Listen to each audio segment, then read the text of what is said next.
नमस्कार, मैं हूं आपके साथ अंजना शर्मा और आप देख रहे हैं सरताज इंडिया न्यूज। तो आइए शुरुआत करते हैं आज की खास खबर से।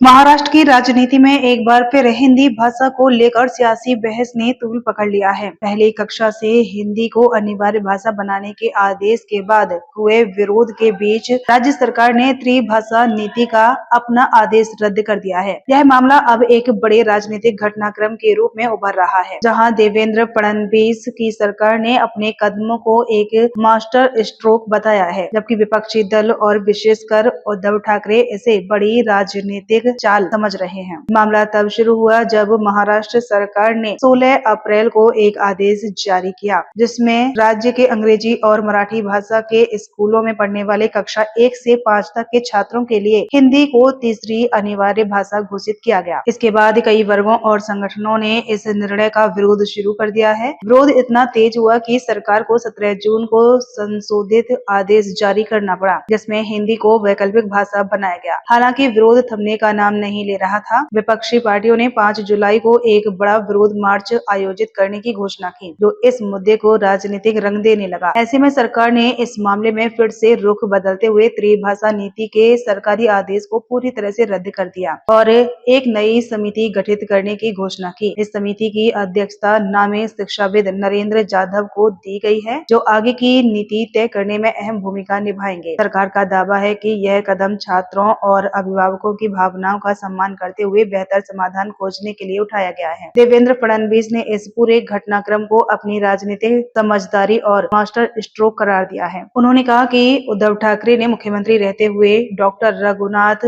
माशेलकर समिति की सिफारिशों को स्वीकार करते हुए कक्षा 1 से 12 तक के 3 भाषा नीति लागू करने के लिए एक समिति गठित की थी। लेकिन अब खुद उद्धव और उनकी पार्टी इस नीति के खिलाफ हो गए हैं। राजनीतिक विश्लेषकों की माने तो यह पूरा घटनाक्रम फडणवीस द्वारा रणनीतिक रूप से खेला गया एक चाल है, जिससे उन्होंने विपक्ष को फंसाने का काम किया है। हिंदी को लेकर महाराष्ट्र में पहले भी विवाद होते रहे हैं और यह मुद्दा जनता के बीच भावनात्मक संवेदनशीलता से जुड़ा हुआ है। फडणवीस सरकार ने इसे भुना कर विपक्ष को कटघरे में खड़ा कर दिया है। वहीं उद्धव ठाकरे और उनके सहयोगी इस बात से अनजान नहीं कि इस मुद्दे पर राजनीति हो रही है, परंतु राजनीतिक दबाव और विरोध के कारण वे मजबूर होकर पीछे हटने को मजबूर हैं। इस घटना से यह भी संकेत मिलता है कि महाराष्ट्र की राजनीति में भाषा का मुद्दा हमेशा से एक संवेदनशील विषय रहा है और इसे लेकर सियासत तेज होती रही है। त्रिभाषा नीति के तहत मराठी, हिंदी और अंग्रेजी का संतुलित विकास करना सरकार का मकसद था, लेकिन इसे लागू करने में हुए गड़बड़ी और राजनीतिक खेल ने इसे विवादित बना दिया है। नए गठित समिति से उम्मीद की जा रही है कि वे